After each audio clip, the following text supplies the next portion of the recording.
समझ में नहीं आता, ये जब देखो हमसे पैसे ही मांगता रहता है। पर वो जितनी बार भी आए आपने तो उन्हें कुछ भी नहीं दिया ना मम्मी। सबको हम ऐसे ही पैसे देते रहेंगे क्या? हमारे मन में हमेशा अतिथि सत्कार की भावना होनी चाहिए, फिर चाहे वो कोई जानकार हो या फिर कोई अनजान ही क्यों ना हो। जब हम रास्ते से जाते हैं, जब हम कलीसिया की ओर जाते हैं, हमारे घर की ओर कितने अजनबी लोग आते हैं, कितने परदेसी हमारे पास आते हैं। कई बार ऐसे लोग आते हैं जो हमारी मदद नहीं कर सकते, जिनके पास कुछ भी नहीं है। हम उन्हें कैसे स्वीकार करते हैं? क्या हम उनकी सहायता करते हैं?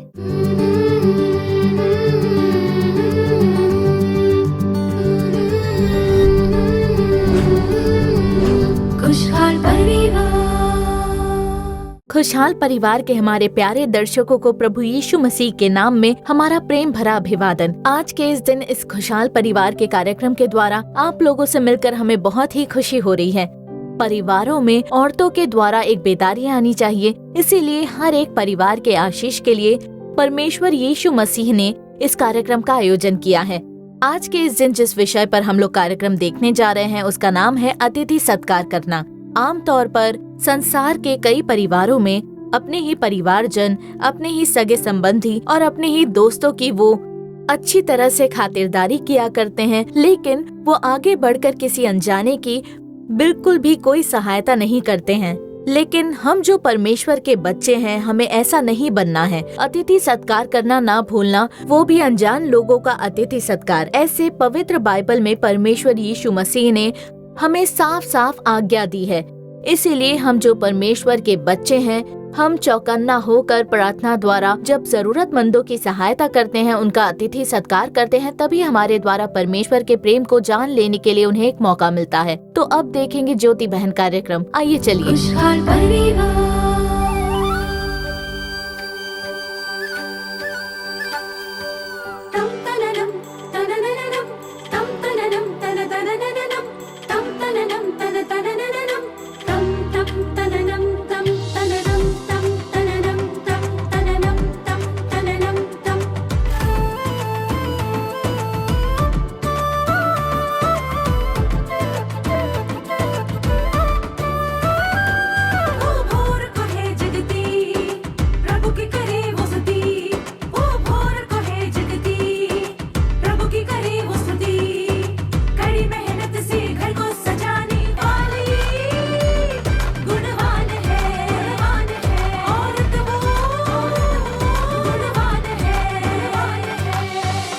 ज्योति बहन,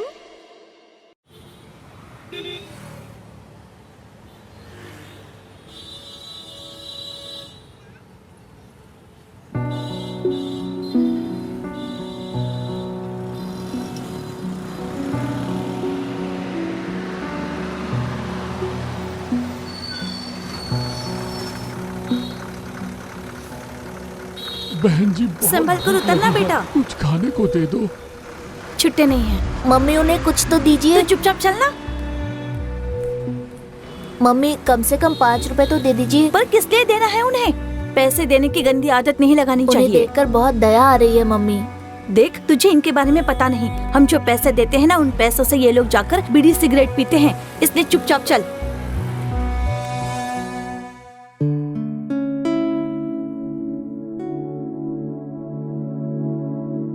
मम्मी ये मेहमान कौन है?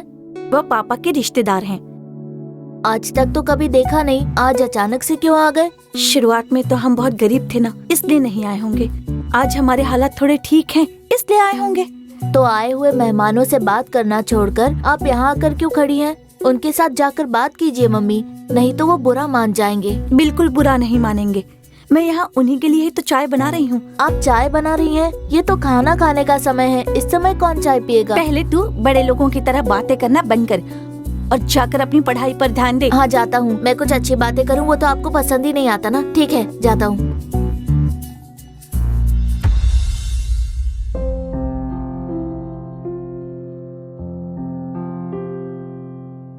जॉन, सारा खाना खा लेना और बाकी मत हाँ छोड़ना। मम्मी। रोज तो यही कहता है, पर जो टिफिन लेकर जाता है उसमें आधे से ज्यादा तो खाना बच जाता है। आज खाना खा लूंगा मम्मी।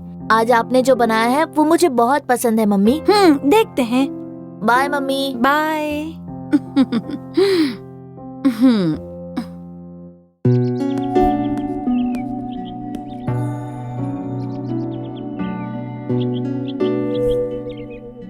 जॉन, टिफिन का सारा खाना खा लेना, समझ गए ना?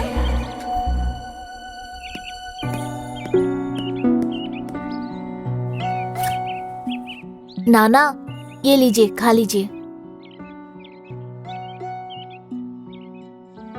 ये खाना मुझे दे दिया तो तू क्या खाएगा? एक बार भूखा रह गया तो मुझे कुछ नहीं होगा नाना, पर आपको देखकर लगता है कि आपने बहुत दिनों से खाना नहीं खाया। ठीक कहा बेटा तूने।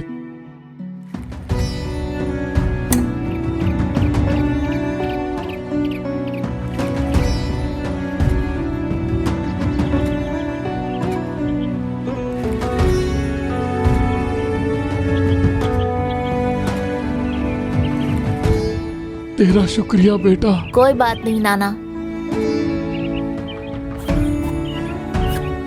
ये ले बेटा।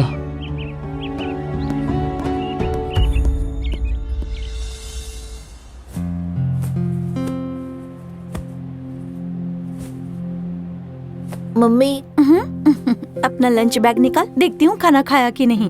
खा लिया मम्मी। अपने किसी दोस्त को तो नहीं दिया ना? बिल्कुल नहीं। ठीक है, जाकर कपड़े बदल ले।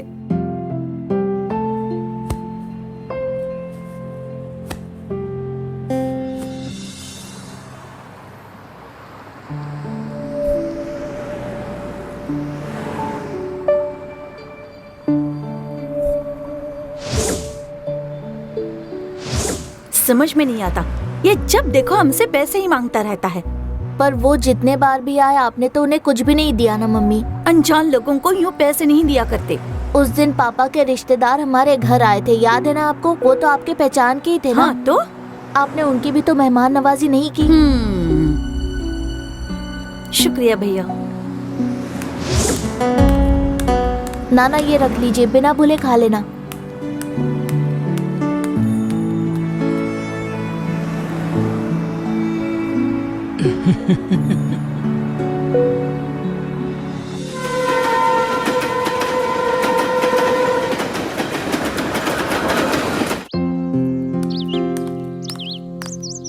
जॉन, यहाँ क्या कर रहे हो बेटा? मम्मी ने चाय बनाने के लिए दुकान से दूध मंगवाया है आंटी। अच्छा, मुझे चाय पीने नहीं बुलाओगे? आप घर आइए आंटी। पर पता नहीं घर पर भी चाय मिलेगी या नहीं। क्यों बेटा? क्या बताऊँ आंटी, मेरी मम्मी तो घर पर आए किसी भी मेहमान का ख्याल नहीं रखती। ऐसा क्यों बोल रहा है? सच कह रहा हूँ आंटी। अब पिछले हफ्ते मेरे पिताजी के कुछ रिश्तेदार घर आए थे, उनके साथ जाकर बात कीजिए मम्मी, नहीं तो वो बुरा मान जाएंगे। बिल्कुल बुरा नहीं मानेंगे।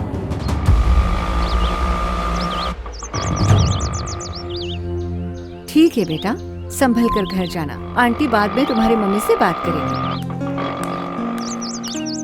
अरे बेटा, मम्मी। अरे संभल कर बेटा, कुछ नहीं हुआ, कुछ नहीं। शुक्र है लड़का बच गया। उस आदमी ने समय पर बचाया नहीं होता तो पता नहीं आज क्या हुआ होता। भगवान की तरह आकर बचा लिया इन्होंने इस लड़की को। बाप रे, क्या हुआ? शुक्रिया भाई साहब। जॉन, तुम ठीक तो हो ना? हाँ आंटी, इस नाना ने समय पर आकर बचा लिया। अच्छा बेटा, तुम संभल कर घर जाना, ठीक है? ठीक है आंटी। संभल कर।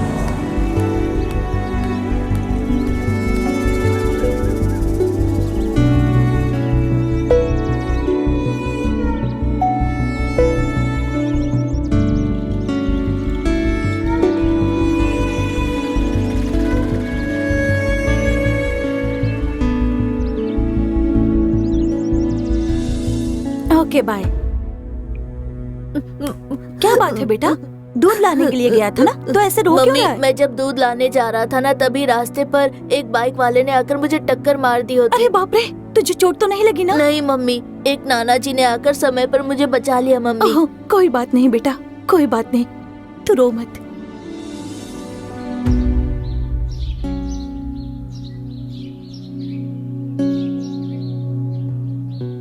सुबी, कैसी हो तुम?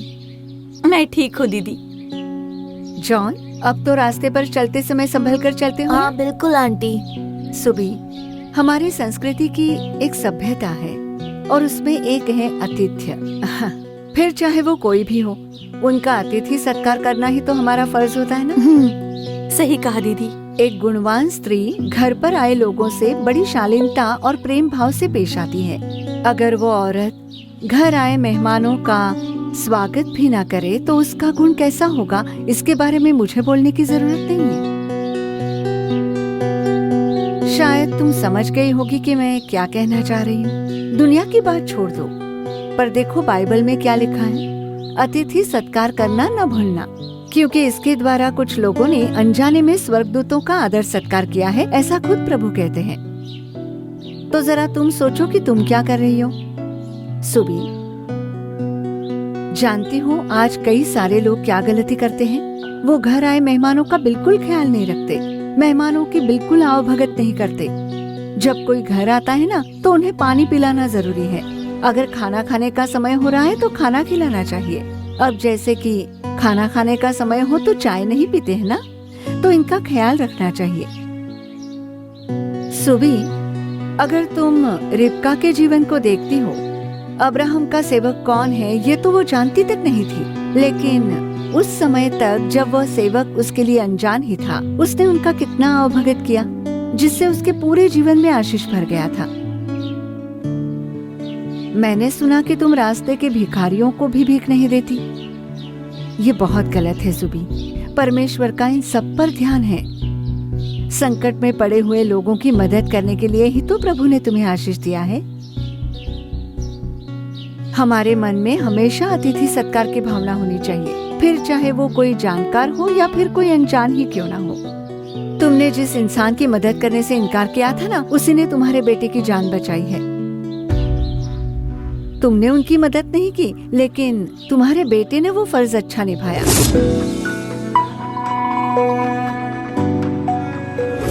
और उसी के फलस्वरूप तुम्हारा बेटा बिल्कुल ठीक है।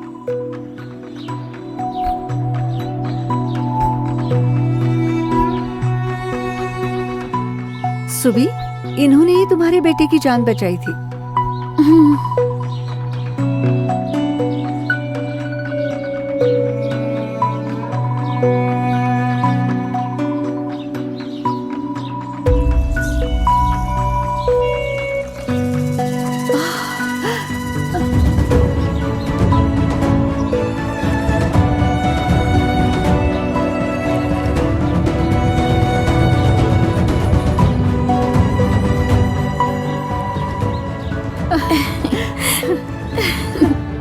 दीदी, अतिथि सत्कार करना न भूलना, उसके द्वारा स्वर्गदूतों का भी सत्कार होता है। ये बात आज जान ली है दीदी। बड़ी खुशी हुई सुबी, चलो चलते हैं। खुशहाल परिवार। प्रियजनों, क्या आपने ज्योति बहन कार्यक्रम देखा? क्या ये आपके लिए लाभदायक था? अब आगे आपके आशीष के लिए प्रभु का संदेश देकर प्रार्थना करने बहन वसंती पॉल बिल्कुल तैयार हैं। प्रार्थना के साथ संदेश सुनिए और परमेश्वर से आशीष प्राप्त कर लीजिए।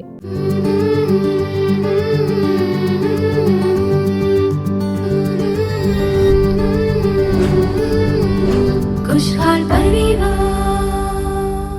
मसीह में हमारे प्रियजनों, परमेश्वर प्रभु यीशु मसीह के महान नाम में आप सभी को हमारा प्रेम भरा अभिवादन। आज के इस खुशहाल परिवार कार्यक्रम में हमारे साथ जुड़ने वाले आपके लिए हम प्रभु की स्तुति करते हैं। हमारी आशा है कि आप और आपके परिवारजन बिल्कुल स्वस्थ हैं, क्योंकि हम आपके लिए रोजाना यहाँ पर प्रार्थना किया करते हैं। प्रभु आपके परिवार, आपके बच्चों को, आपके कामकाज को आशीष करने के लिए हम लोग लगातार प्रार्थना करते हैं। इसी कारण से हमारी आशा है कि प्रभु आपको आशीषित रखेंगे। आज के इस दिन इस कार्यक्रम में प्रभु आपसे जो बात करते हैं वो कार्य ये है कि पहुनाई में लगे रहो। इसी के बारे में प्रभु हमसे बात कर रहे हैं। देखिए, परमेश्वर का वचन ये कहता है, रोमियो की पत्री अध्याय क्रमांक 12 और वचन 13 मैं आपके लिए पढ़ती हूँ। पहुनाई करने में लगे रहो, ऐसा लिखा हुआ है। तो यहाँ पर प्रभु का शब्द कहता है कि पहुनाई में लगे रहो। हम हमारे सगे संबंधियों से प्रेम रखते हैं, उनकी खातिरदारी करते हैं, हमारे जानकार अतिथियों का हम अच्छे से आदर सत्कार करते हैं, या फिर जो हमारे बहुत करीबी हैं, जिन लोगों को हम जानते हैं, बहुत करीबी लोग होते हैं, उन्हें हम घर में न्योता देकर मेहमान नवाजी करते हैं, या फिर किसी ने किसी एक तरीके से हमारी कुछ भलाई की हो, उन्हें फिर से उनकी भलाई लौटानी है। इस उद्देश्य के साथ उन्होंने जो हमारे लिए किया उससे कुछ बढ़कर ही हम उनके लिए करते हैं। पर देखिए, यहाँ पर परमेश्वर क्या कहते हैं, अतिथि सत्कार करना, फिर चाहे वो हमारे सगे संबंधी या जान पहचान के हो, जिन्होंने हमारे साथ भलाई की हो या हमारे लिए मेहमान नवाजी की हो, सिर्फ उनका अतिथि सत्कार करने से बढ़कर परमेश्वर का वचन ये कहता है कि पहुनाई में लगे रहो, मतलब अतिथि सत्कार करना। इब्रानियों अध्याय 13 और वचन 2 में अगर हम पढ़े तो वहाँ प्रभु का वचन कहता है कि अतिथि सत्कार करना न भूलना। तो एक और लिखा गया है कि पहुनाई में लगे रहो, और फिर कहा गया है कि अतिथि सत्कार करना न भूलना। तो इस तरह परमेश्वर ने हमसे जो कहा है, ये सिखाने वाले हमारे परमेश्वर कैसे हैं, इसके बारे में बाइबल में जब हम पढ़ते हैं तो वहाँ लिखा है व्यवस्था विवरण अध्याय 10 और वचन क्रमांक 18 में हमारे परमेश्वर कैसे हैं इसके बारे में लिखा गया है। वो अनाथों और विधवा का न्याय चुकाता और परदेशियों से ऐसा प्रेम करता है कि उन्हें भोजन और वस्त्र देता है। तो देखिए, वो अनाथों और विधवाओं का न्याय चुकाता है। तो ऐसे हैं हमारे प्रभु। तो जो अनाथ है, जिनके पिता नहीं है, जिनका कोई आधार नहीं होता, वैसे लोगों को, जो स्त्रियां विधवा हो चुकी है और उनका भी कोई आधार नहीं होता, उन लोगों के लिए परमेश्वर न्याय किया करते हैं। ठीक उसी तरह वो हर एक से स्नेह रखने वाले परमेश्वर है। हमारे परमेश्वर के बारे में इस बाइबल में देखिए कितनी बढ़िया बात लिखी है। वो परदेशियों से ऐसा प्रेम करता है कि उन्हें भोजन और वस्त्र देता है। देखिए, भोजन और वस्त्र, एक इंसान की जो सबसे बड़ी जरूरत होती है वो है भोजन और वस्त्र। और हमारे परमेश्वर ऐसे प्रभु हैं जो इन बेसहारा लोगों से, जिनका कोई अतिथि सत्कार नहीं करता, जो अनाथ है, उन लोगों से बहुत ही प्रेम करने वाले प्रभु है। उन लोगों के लिए खाना, उनके लिए वस्त्र, भोजन और वस्त्र मुहैया करके उनसे प्रेम करने वाले परमेश्वर है। और वैसे ही हमारे परमेश्वर हमसे ये कहते हैं कि आप लोग भी परमेश्वर से प्रेम करें, परदेशियों से प्रेम करना भूलिए मत, पहुनाई में लगे रहिए, अतिथि सत्कार करना न भूलना। अब यहाँ पर जो परदेशी लिखे गए हैं, वो परदेशी कौन है, इसके बारे में हम देखते हैं कि परदेशी मतलब जो हमारे सगे संबंधी नहीं है, जो हमारे लिए बिल्कुल अनजान है, जिनके बारे में हम कुछ नहीं जानते, जिनसे हम कभी मिले नहीं, हम जिनके लिए कुछ करते हैं उसके एवज में जो हमारे लिए कुछ नहीं करता, वही है परदेशी। वो लोग हमारा कर्ज चुका नहीं पाते। अब देखिए, हमारे जो सगे संबंधी या दोस्त होते हैं, वो लोग हमारी कुछ भलाई करते हैं तो उसके बदले में हम कुछ भलाई करते हैं। लेकिन जो परदेशी हैं, हमें नहीं पता वो लोग कौन हैं। हमें उन लोगों की सहायता करनी चाहिए। हम जिनके लिए कुछ करते हैं तो उसके बदले में हमारे लिए जो कुछ नहीं कर पाते हैं, वही लोग होते हैं परदेशी। ऐसा यहाँ लिखा गया है। तो इन्हीं लोगों के बारे में यहाँ पर प्रभु कहते हैं कि उनकी पहुनाई करो, जितना आप लोगों से बन पड़ता है उनकी भलाई कीजिए, उनका अतिथि सत्कार करना, ऐसा परमेश्वर कहते हैं। शायद हमसे कुछ करना संभव ना हो, लेकिन सोचिए हमारे घर की ओर कितने लोग आते हैं, क्या हम उनके लिए कुछ नहीं कर सकते? प्रभु का वचन क्या कहता है, देखिए, इब्रानियों अध्याय 13 और वचन 2 में अतिथि सत्कार करना न भूलना, क्योंकि इसके द्वारा कुछ लोगों ने अनजाने में स्वर्गदूतों का आदर सत्कार किया है। और क्यों? क्योंकि परमेश्वर ऐसी परिस्थितियां अनुमति देते हैं जहां हम प्रभु यीशु की सेवा करने का अवसर पाते हैं। जब हम परदेशियों की सेवा करते हैं, हम स्वर्गदूतों की सेवा कर सकते हैं। इब्रानियों का वचन यही कहता है। देखिए, इस वचन के अनुसार यीशु मसीह कहते हैं, जब तुम इन छोटे जनों में से किसी एक के लिए कुछ करते हो, उसे अपनाते हो, उस पर प्रेम दिखाते हो, उसके लिए कोई कार्य करते हो,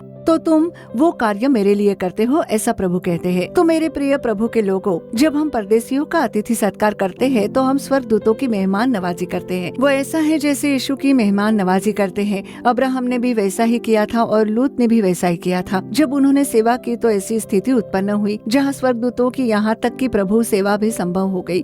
तो जाँच कर देखिए कि हम कैसे हैं। एक सुंदर कहानी सुनाई जाती है।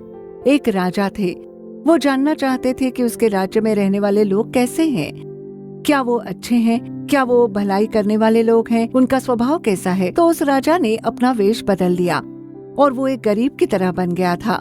धार्मिक दान मांगने वाले व्यक्ति की तरह उसने मैले वस्त्र पहन लिए, एक चादर ओढ़ ली और अपने राज्य के हर नगर में गए। वो घर घर जाकर दान मांगने लग गए थे, लेकिन बहुतों के घर में उसका अपमान किया गया और उसे वहाँ से भगा दिया गया। लोग उससे ये कहकर भगा देते कि रोज आ जाता है, कोई काम धाम नहीं है, आज कुछ नहीं है, चल जा, आज कुछ नहीं है, कल आ जाना, ऐसे कह दिया। तो कोई ना कोई बहाना बनाकर लोग उसे भगा देते थे। उसके बाद वो उस क्षेत्र से लौट आते थे। आखिर में उस नगर की सीमा पर एक गरीब परिवार रहता था। उनका घर बहुत बड़ा तो नहीं था, बस एक छोटी सी झोपड़ी में रहा करते थे वो लोग। उस झोपड़ी के सामने जाकर वो राजा, जो गरीब के भेष में था, हाथ फैलाकर बोला, माँ जी अगर कुछ है तो कृपया दे दीजिए। उस झोपड़ी में एक विधवा माँ जो अपने 3 बच्चों के साथ जीवन बिता रही थी, वो बाहर आई और उसने कहा, अरे अभी अभी खाना चूल्हे पर रखा है, थोड़ा बैठ जाइए, मैं खाना बनाकर आपको देती हूँ। ऐसा कहा वो उस व्यक्ति के पास जाकर ये बात कहने लगी। जब वो राजा आंगन में बैठने लगा तो वो बोली, नहीं नहीं, आप यहाँ चौखट पर बैठिए। उसने सम्मान पूर्वक बैठाया, जल्दी से खाना पकाया और गर्मा गर्म भोजन एक थाली में परोसकर उस गरीब वेशधारी राजा के आगे रखी। तब राजा ने उससे पूछा कि तुम्हारे कितने बच्चे हैं, वो लोग क्या करते हैं, उसके बारे में उसने जानकारी ली और उस विधवा माँ से कहा कि जल्द ही तुझ पर आशीष होगा। ऐसा कहकर वो वहाँ से निकल गए। और अगले दिन सुबह राजमहल की एक शाही घोड़ी पर एक सेवक उस झोपड़ी के सामने आकर खड़ा हुआ और उस नगर में, उस गांव में, उस गली में रहने वाले सभी लोग देखने लगे और सोचने लगे, क्या बात है, राजमहल की घोड़ी इस गरीब की झोपड़ी के पास क्यों आई है। सभी लोग आश्चर्य से देखने लगे। उस घोड़ी के साथ एक रथ भी आया। सेवक उस गरीब विधवा माँ के पास गया और बोला, माँ जी आइए, राजा आपको बाहर बुला रहे हैं, इस रथ में बैठिए, आप और आपके बच्चे इस रथ में बैठ जाइए। वो उन्हें सम्मान पूर्वक रथ में बैठाकर राजमहल की ओर ले गया। राजा ने उन्हें देखकर कहा, कल मैं गरीब के भेष में आया था, सब लोगों ने मुझे भगा दिया, सब लोगों ने मुझे नजरअंदाज किया। मैं बस ये देखने के लिए कि हमारे नगर के वासी कैसे हैं, अपना भेष बदल कर आया था। तब सभी ने मुझे दूर कर दिया था, लेकिन सिर्फ आपने मुझे घर पर बिठाया और आपके खाने में से मुझे भी खिलाया, उसे मैं भूल नहीं पाऊंगा। अब से तुम और तुम्हारा परिवार इस राजमहल में रह सकते हो। मैं तुम्हारी सेवा करूंगा, मैं तुम्हारी देखभाल करूंगा, मैं तुम्हारा सहारा बनूंगा। ऐसा कहकर उस राजा ने उस परिवार को सम्मानित किया और उन्हें अपने महल में स्थान दिया। मेरे प्रिय प्रभु के बच्चों, कई बार परमेश्वर हमें भी इसी तरह परखते हैं। जब हम रास्ते से जाते हैं, जब हम कलीसिया की ओर जाते हैं, हमारे घर की ओर कितने अजनबी लोग आते हैं, कितने परदेसी हमारे पास आते हैं। कई बार ऐसे लोग आते हैं जो हमारी मदद नहीं कर सकते, जिनके पास कुछ भी नहीं है। हम उन्हें कैसे स्वीकार करते हैं? क्या हम अपनी क्षमता के अनुसार उनकी सहायता करते हैं? क्या हम उन लोगों को वस्त्र देते हैं जिनके पास कपड़े नहीं है? क्या हम भूखे लोगों को खाना खिला पाते हैं? प्रभु परमेश्वर हमें परखते हैं और फिर आशीष देते हैं। आज इस कहानी के माध्यम से परमेश्वर आपसे भी बातें कर रहे हैं। इस कहानी के द्वारा आपको सीख लेनी होगी। आइए अर्पण के साथ हम प्रार्थना करें। परमेश्वर प्रभु, हमसे आखिर क्या अपेक्षा रखते हैं कि हमें परदेसियों की सेवा करनी चाहिए। जो सहायता हमसे बन सके हमें उन्हें देनी है। प्रभु ये सब देखते हैं और हमें आशीष देते हैं। तो आइए हम समर्पित होकर प्रार्थना करें। हे पिता, हम आपको धन्यवाद देते हैं इस कार्यक्रम को देख रहे आपके अद्भुत बच्चों के साथ। है प्रभु, आपने आज बात की है, आपके वचन के द्वारा आपने हमसे बात की है, उसके लिए धन्यवाद पिता। हे प्रभु, हम आपकी स्तुति करते हैं। परदेसियों के लिए, जरूरतमंदों के लिए हम अपना चेहरा ना मोड़े, हम अपने हाथों को ना रोके। ऐसी सहायता करने का मन हमारे अंदर दीजिए परमेश्वर। उसके लिए आप हमारा मार्गदर्शन कीजिए। और आज के दिन जो कोई ये कहकर समर्पित करता है कि प्रभु वैसा मैं बिल्कुल नहीं हूँ, तो वो भाई, वो बहन या फिर जो कोई भी क्यों ना हो, उन पर कृपा करके प्रभु उन्हें दूसरों की सहायता करने का एक मन प्रदान कीजिए परमेश्वर। आपने आज सिखाया है कि पहुनाई में लगे रहो, अतिथि सत्कार करना न भूलना, क्योंकि उसके द्वारा स्वर्गदूतों का और प्रभु आपका भी अतिथि सत्कार हम लोग कर सकते हैं। इसके बारे में हमने आज बाइबल में पढ़ा है। प्रभु, अतिथि सत्कार करने का एक मन हमें दीजिए। हमारी ओर से जितना बन पड़े हम दूसरों की सेवा करें। बदले में हमारी जो सहायता नहीं कर पाते उन लोगों के लिए भी हमसे जितना हो सके उतनी सहायता करने के लिए, जैसे लिखा गया है, जो कंगाल पर अनुग्रह करता है वो यहोवा को उधार देता है। ऐसे आपकी सेवकाई करने के लिए प्रभु आप सहायता कीजिए और ऐसा करने का एक मन इस कार्यक्रम को देखने वाले हर एक में भर दीजिए प्रभु। अर्पण करने वाले हर एक में आप उस स्वभाव को भर दीजिए प्रभु। अतिथि सत्कार करने के लिए हम पर कृपा कीजिए प्रभु। सहायता करने की कृपा कीजिए परमेश्वर। गरीबों की और परदेसियों की, अनाथों और विधवाओं से स्नेह करके जितना हो सके उनकी मदद करने का एक स्वभाव, एक मन हमें दे दीजिए प्रभु। हमें भर दीजिए। हर एक लोगों को ऐसा एक मन देकर आप आशीष कर रहे हो, उसके लिए धन्यवाद। धन्यवाद प्रभु। हम प्रार्थना करते हैं कि सहभागिता के कारण आपके आशीर्वाद हमारे परिवारों में प्रकट हो। आपकी कृपा और दया हम पर सदा बनी रहे। हम आपके प्रेम पूर्ण हाथों में समर्पित होकर ये कार्य करते हैं। आपने अर्पण करने वाले हर एक की सहायता की है, उसके लिए धन्यवाद। यीशु मसीह के नाम में प्रार्थना करते हैं, अच्छे पिता, आमीन आमीन। खुशहाल परिवार। प्रियजनों, हमारी आशा है कि आज का ये कार्यक्रम आपके लिए बहुत ही लाभदायक रहा होगा। आपने जो भलाई और आशीष को पाया है उसे हमें बताना बिल्कुल भी भूलिएगा मत। आपकी जो भी प्रार्थना विनती है उसे हमें चिट्ठी के द्वारा या फिर ईमेल के द्वारा जरूर बताइए। आपके लिए प्रार्थना करने और सलाह देने के लिए भाई मोहन सी लाजरस और प्रभु के दूसरे सेवक बिल्कुल तैयार हैं। हमारे सोशल मीडिया प्लेटफॉर्म के दूसरे कार्यक्रमों से जुड़ना बिल्कुल भी मत भूलिए। विशेष करके आप प्रार्थना करे कार्यक्रम अपने परिवार समेत इससे जुड़ जाइए। यीशु छुड़ाता है सोशल मीडिया प्लेटफॉर्म के दूसरे कार्यक्रमों से जुड़कर प्रभु का आशीष प्राप्त कर लीजिए। फिर अगले कार्यक्रम में आपसे दोबारा मुलाकात होगी। तब तक प्रभु की महान कृपा आपके संग बनी रहे। For further details and prayer support, contact Jesus Redeems Ministries, Naulumavadi, Tuticorin District, 628211. Our phone number 04435454545. Email info@jesusredeems.org. Our website www.jesusredeems.com. God bless you.